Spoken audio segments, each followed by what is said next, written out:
السلام علیکم، آپ دیکھ رہے ہیں کیپٹل ڈیجیٹل اور میں ہوں رخشان میر۔ حکومت سازی کب ہوگی، کون ہوگا پاکستان کا وزیر اعظم، صدر کس سیاسی جماعت سے ہوں گے؟ نون لیگ اور پاکستان پیپلز پارٹی کے درمیان مذاکرات اور مطالبات کی خبریں کس حد تک درست ہیں؟ حکومت کس طرح سے بنے گی؟ ایم کیو ایم نے مسلم لیگ نواز کے سامنے کیا مطالبات رکھے؟ دھاندلی کے تمام تر الزامات جو مسلم لیگ نواز پر لگائے جا رہے ہیں، اور اب تو مبینہ طور پر ایک پرنٹنگ پریس سامنے آ چکا ہے جس کے ذریعے جعلی فارمز پرنٹ کیے گئے لاہور شہر میں، اور پھر ان پر ٹھپے لگا کر اپنے امیدواروں کو مبینہ طور پر جتوایا گیا۔ ہمارے ساتھ موجود ہیں سینئر صحافی فاروق وڑائچ صاحب، اور جو اہم ڈیولپمنٹس ہیں ان پر بات کریں گے۔ وڑائچ صاحب، بہت شکریہ آپ کے وقت کا۔ سب سے پہلے تو یہ بتائیں کہ پاکستان پیپلز پارٹی کے چیئرمین بلاول بھٹو نے یہ تو کہا کہ ہم نے ملاقات بھی کی ہے، مذاکرات بھی ہوئے ہیں، لیکن آئینی حدود کے درمیان رہتے ہوئے ہیں۔ اب آپ کے پاس کیا خبریں ہیں؟ رضامندی ہو چکی ہے وفاق میں؟ وزارتیں لے گی پیپلز پارٹی، پرائم منسٹر نون لیگ سے ہوں گے، صدر پیپلز پارٹی سے ہوں گے؟ بالکل میر صاحب، ایک تو بات یہ کہ یہ کہا جا رہا تھا کہ 5 دور ہوئے ہیں مذاکرات کے۔ میں نے پہلے دن جب لاہور میں بھی دیکھا، وفد دیکھا، لوگ دیکھے، تو لوگ دیکھ رہے تھے کہ شاید بات کا آغاز اس طرح سے ہوا ہے، لیکن میرا یہ خیال ہے کہ بات کا آغاز کہیں اور سے ہو چکا تھا، اور یہ جو 5 دور ہیں اور آج 6واں دور ہے، تو یہ بے نتیجہ اسی لیے ہیں کہ پیپلز پارٹی کیا چاہتی ہے۔ پیپلز پارٹی جو بلاول ہے وہ یہ ہے کہ ہم پہلے دن سے اپوزیشن کریں۔ ہم پہلے دن سے، اگر آپ دیکھیں ان کا جو جلسہ ہوا جس میں انہوں نے کہا کہ مجھے 2 سال کی وزارت عظمیٰ کی آفر ہوئی تھی، یہ آفر جو ہے یہ پاور شیئرنگ کا جو فارمولہ ہے خود ان کے والد صاحب طے کر رہے تھے کہ اس طرح سے ہونا چاہیے۔ بلاول صاحب کی سوچ یہ ہے کہ جو مسلم لیگ نون ہے وہ کمزور مینڈیٹ کے ساتھ آ رہی ہے، اسٹیبلشمنٹ کی مدد کے ساتھ آ رہی ہے، تو ہمیں ہو سکتا ہے کہ یہ پارلیمنٹ اپنی مدت پوری نہ کرے، جس کے کہ آپ کو بھی امکانات لگ رہے ہیں۔ تو ایسے میں ہم پہلے دن سے کیمپین کریں اپوزیشن کے طور پہ، اور ہم عہدے لے لیں، چیئرمین سینٹ، اسپیکر قومی اسمبلی، گورنرشپس، یہ والے جو آئینی عہدے ہوتے ہیں یہ ہم لے لیں، باقی ہم اپوزیشن کرتے رہیں۔ اور انہیں میدان بھی نظر آ رہا ہے کہ میدان اس وقت خان صاحب کے لیے صاف نہیں ہے، مسلم لیگ نون یا پیپلز پارٹی کے لیے صاف ہے، تو وہی بیسیکلی جو چاہ رہے ہیں کہ اپنا حصہ وصول کیا جائے، حصہ اپنا آگے دیکھ رہے ہیں وہ۔ تو آج سے وہ اپوزیشن کا کام کر رہے ہیں، اور زرداری صاحب کی اور ان کی سوچ میں تضاد ہے پاور شیئرنگ کے حوالے سے۔ میری جو اطلاعات ہیں وہ ایک پیج پہ نہیں ہیں، میری یہ اطلاعات ہیں وہ کنونس تو ہو رہے ہیں، چیزیں ہو رہی ہیں۔ ابھی آپ دیکھیں 3 سے 4 دن کے اندر بار بار ایک ہی بیانات آ رہے ہیں کہ جی ہم تو خواہش مند نہیں ہیں وزارتیں لینے کے۔ کون نہیں جانتا کیا پاکستان میں الیکشن جو ہے وہ اپوزیشن میں رہنے کے لیے لڑا جاتا ہے؟ میرا نہیں خیال۔ پاکستان میں جو بھی الیکشن لڑتا ہے، یا کہیں بھی دنیا میں بھی جو الیکشن لڑتا ہے، الیکشن حکومت میں جانے کے لیے، مینڈیٹ لے کے لوگ حکومت بنانے کے لیے لڑتے ہیں۔ نواز شریف صاحب اب رضامند ہیں پرائم منسٹر بننے کے لیے، یا شہباز شریف یہ ذمہ داری اٹھائیں؟ میرا یہ خیال ہے، جو انفارمیشن ہے اس کی بنیاد پہ، کہ نواز شریف صاحب کا کوئی انٹرسٹ نہیں ہے وزارت عظمیٰ میں یا دیگر سیاسی معاملات میں بھی۔ اگر آپ ابھی بھی دیکھیں تو وہ مری میں تشریف فرما ہے، اور اگلا ان کا 1 ویک کا جو اسکیجول ہے وہ سارا مری کا ہے۔ تو آپ کے ڈو یو تھنک کہ کوئی بندہ ایسا جس کو پرائم منسٹر بننا ہو، جس نے وہ اس ٹائم مری کی ٹھنڈی فضاؤں میں بیٹھا ہو، اور اس نے اگلا وزیر اعظم بننا ہو، تو اگلا وزیر اعظم شہباز شریف صاحب ہیں۔ اور نواز شریف صاحب جو ہیں وہ سیاست سے، یعنی آپ، میں لا تعلقی نہیں کہہ رہا، وہ ریلیونٹ رہیں گے، لیکن اب ان کا قائد والا رول ہے۔ ٹھیک ہے، ایسا ہوگا، ظاہر ہے انہوں نے وکٹری اسپیچ کرنی تھی، پھر وہ نہیں کی، پھر اگلے دن آ کر انہوں نے وکٹری اسپیچ کی۔ ایسا ہوگا کہ وزارت عظمیٰ مسلم لیگ نواز کے پاس ہوگی، یا ہم وزارتیں ان کے پاس ہوں گی، اور آئینی عہدے جو ہیں وہ پیپلز پارٹی لے گی، اور آپ کہہ رہے ہیں کہ زرداری صاحب اور بلاول میں اختلاف ہے؟ اختلاف ذرا ہارڈ ورڈ ہو جائے گا، مجھے لگتا ہے کہ دونوں کی سوچ۔ لاہور میں وڑائچ صاحب مبینہ طور پر پرنٹنگ پریس پکڑا گیا، جہاں پر فارم پرنٹ کیے جاتے رہے نون لیگ کی جانب سے، عطا تارڑ صاحب پر دھاندلی کے الزام، ادھر راولپنڈی کے کمشنر نے پریس کانفرنس کر دی، بہت سے حلقے تحریک انصاف نے چیلنج کر دیے، انٹرنیشنل میڈیا کو دھاندلی کے ثبوت بھی دکھائے۔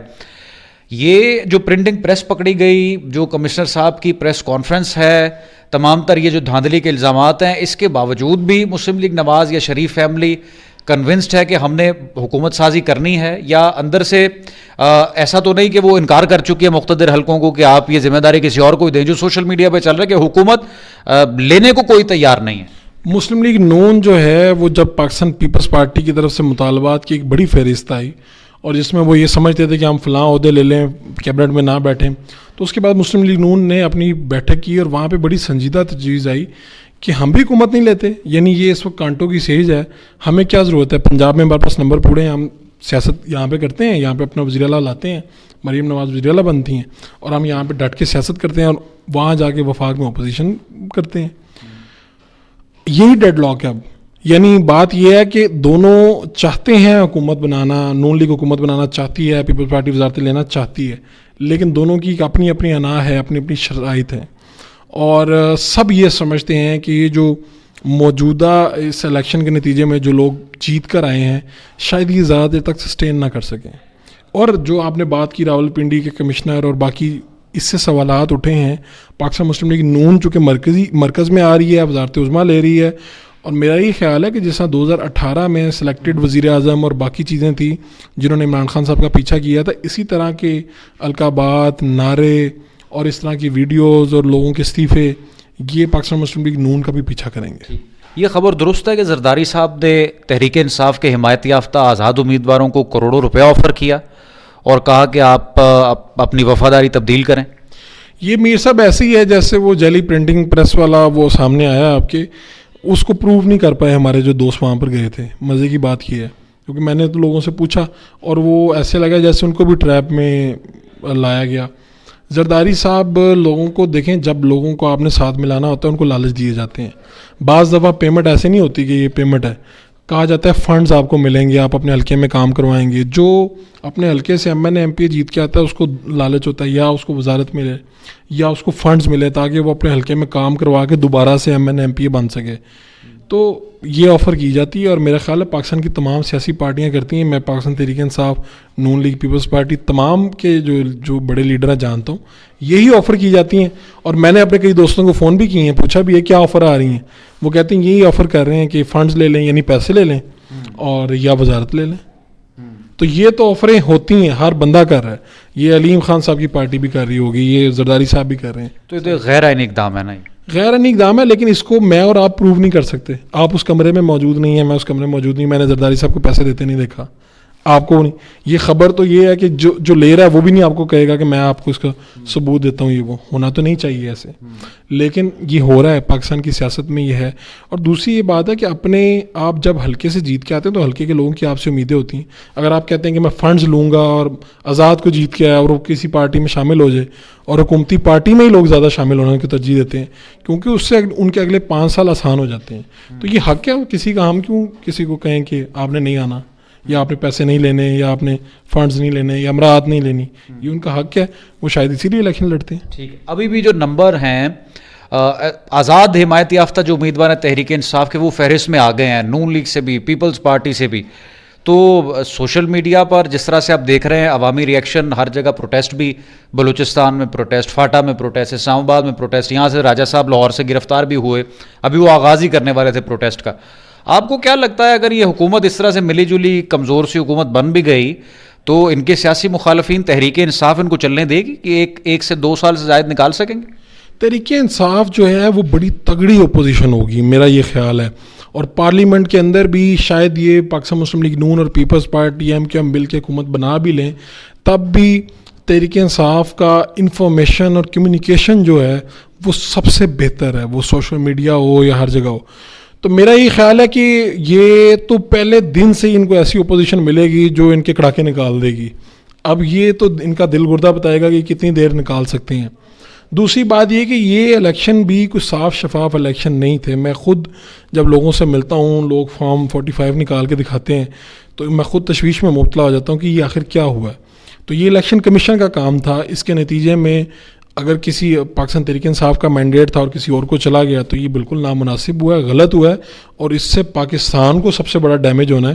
جب کوئی ووٹ کر رہا ہوتا ہے وہ یہ سوچ سے ووٹ کرتا ہے کہ یار میرا ووٹ سے فلاں بندہ جیتے گا, اور اگر جب وہ اسے یہ پتہ چل جائے کہ میرا ووٹ جس کو مرضی پڑے جیتنا اس بندے نے ہے جس کے اوپر فلاں کا ہاتھ ہے, تو پھر اس الیکشن کی کریڈیبلٹی نہیں ہے, نہ اس الیکشن کی نہ آنے والے الیکشن کی. لوگ لا تعلق ہو جائیں گے, لوگ یہ الیکشن وغیرہ میں پارٹیسپیٹ ہی نہیں کریں گے. تو یہ election commission, chief election commissioner, ان کے اوپر سب سے بڑا دبا ہے کیونکہ یہ جو راجہ صاحب ہے اپنی سروس میں بڑے اچھے نامی گرامی آفیسر تھے, لیکن جب پرفارم کرنے کی باری پرفارم نہیں کر پائے. آپ دیکھیں گے آپ نے بھی کہا کہ الیکشن شفاف نہیں, اور جس طرح سے رانا ثناء اللہ ہیں, مسلم لیگ نواز کا آفیشیل ٹویٹر اکاؤنٹ ہے, مسلم لیگ نواز سے تعلق رکھنے والے جو ورکرز ہیں, صحافیوں کے خلاف اور میڈیا کے خلاف ایک منظم کیمپین چلائی جا رہی ہے. حامد میر صاحب بہت تنقید ہیں, مہر بخاری صاحبہ کے بارے میں بہت نازیبا گفتگو ٹویٹر پر کی گئی, انہی اکاؤنٹس کے بارے میں طرف سے حامد میر صاحب کو بکاؤ مال کہا گیا. تو کیا مسلم لیگ نواز نے کوئی اسٹریٹجی بنا لی ہے کہ صحافیوں کو تنقید کا نشانہ بنانا ہے جو الیکشنز پر سوالات اٹھا رہے ہیں؟ ہوا یہ کہ اصل میں 8 فروری کو صحافیوں نے, یعنی ہم بھی اپنی ٹرانسمیشن میں تھے, اور جو نتائج آ رہے تھے وہ ظاہری بات ہے مسلم لیگ نون کے خلاف آ رہے تھے, اور مسلم لیگ نون یہاں سے آ رہی ہے وہاں سے آ رہی ہے. تو اس دن ہمارا تو کام یہی ہے نا کہ ہم نے دیکھ رہے ہیں, اس کے اوپر تبصرہ کر رہے ہیں, تجزیہ کر رہے ہیں. تو مسلم لیگ نون کی سوشل میڈیا پہ مسلم لیگ نون کے جو لوگ ہیں ان کو ہدف تنقید کا نشانہ بنایا گیا. ان کو لوگوں نے کہا کہ یار آپ سوئے ہوئے ہیں, صحافی یہ کر رہے ہیں. ان کا آپ نشانہ حامد میر صاحب, ہم لوگ بن گئے, آپ لوگ بن گئے کہ جی آپ لوگوں نے, حالانکہ رزلٹ ہم نے تو نہیں دینے, رزلٹ الیکشن کمیشن نے دینے ہیں, ووٹ عوام نے دینے ہیں, ہم نے تو صرف بتانا ہے. تو مسلم لیگ نون کو یہ برا لگا, اور جس کی بنیاد پہ یہ جو آپ نے الفاظ کہے کہ حامد میر صاحب کے بارے میں وہ یہ کہہ رہے ہیں, یہ تو اس کی تو جتنی مذمت, جو خواتین صحافی ہیں ان کے بارے میں, خواتین کے بارے میں بھی, لیکن یہ اس کی مذمت بھی ہونی چاہیے. پاکستان مسلم لیگ نون میں بڑے سمجھدار لوگ ہیں, ان کو آگے بڑھنا چاہیے کہ یار یہ کیا کر رہے ہیں آپ. لیکن میر صاحب اس کی تاریخ کوئی نئی نہیں ہے, یہ پرانی تاریخ ہے اس کی. آپ پاکستان کی کسی سیاسی جماعت, پاکستان تحریک انصاف, پاکستان پیپل, کسی کو پکڑ لیں آپ ایک مرتبہ, یہ آپ کی ایسی مہم چلائی جاتی ہیں, آپ کے گھر کی خواتین کی تصاویر لگائی جاتی ہیں, آپ کو کیا کچھ نہیں کہا جاتا. روز صحافیوں کے الزامات لگتے ہیں کہ جی اتنے پیسے لے لیے, یہ کر لیا, وہ کر لیا, یہ فوائد لے لیے. تو میرا یہ خیال ہے کہ پاکستان مسلم لیگ نون آج کل اس میں سب سے آگے نظر آ رہی ہے, جو کہ نہیں ہونا چاہیے. اور لوگوں کا جو کام تھا صحافیوں کا وہ انہوں نے کیا. کسی نے اگر جھوٹے الزام لگائے ہیں تو آپ کے پاس ادارے ہیں, ایف آئی اے, آپ جائیں ان کے پاس, ان کے خلاف. یعنی آپ کہہ رہے ہیں اب صحافیوں پر کیسز بھی ہوں ایف آئی. بھائی اگر آپ کے پاس کوئی, آپ کو لگتا ہے کہ کوئی قانونی آپ کے پاس چیز ہے, کسی صحافی نے آپ پہ غلط الزامات لگائے ہیں, تب آپ اپنا سہارا لیں, عدالت میں جائیں. یہی آپ ہمیں کہتے تھے نا, تو ہم بھی آپ کو یہی کہہ رہے ہیں کہ اگر آپ کے پاس کوئی ثبوت ہیں, صحافیوں نے کچھ غلط کر دیا ہے, کوئی ڈس انفارمیشن پھیلائی ہے, تو آپ جو مرضی کریں. آپ نیوز کی بنیاد پر یا انفارمیشن کی بنیاد پر بات کرنا آپ سمجھتے ہیں کیس ہوگا اس پر؟ میں یہ سمجھتا ہوں, میں تو یہ ان کو مشورہ دے رہا ہوں کہ بجائے آپ گالیاں دینے کے, بجائے آپ کردار کشی کرنے پہ, بجائے آپ کسی کی فیمیل اینکرز کو برا بلا کہہ رہے ہیں, بکاؤ مال کہہ رہے ہیں, اگر آپ کے پاس کوئی ایویڈنس ہے کہ کسی صحافی نے جھوٹی خبر پھیلائی ہے جس سے, جو نہیں تھی, ایسی ایکچوئل نہیں تھی, میں تو آپ کے ساتھ کھڑا ہوں, آپ کے سٹانس کے ساتھ کھڑا ہوں کہ پاکستان مسلم لیگ نون کو یہ برا لگا کہ یار وہ الیکشن ہار رہے تھے اور صحافی تب سے تجزیے کر رہے تھے, تو یہ ہر پارٹی کو برا لگتا ہے بائی دا وے. تو انہوں نے میڈیا کے خلاف وہ باعث ہو گئے ہیں, جو کہ نہیں ہونا چاہیے.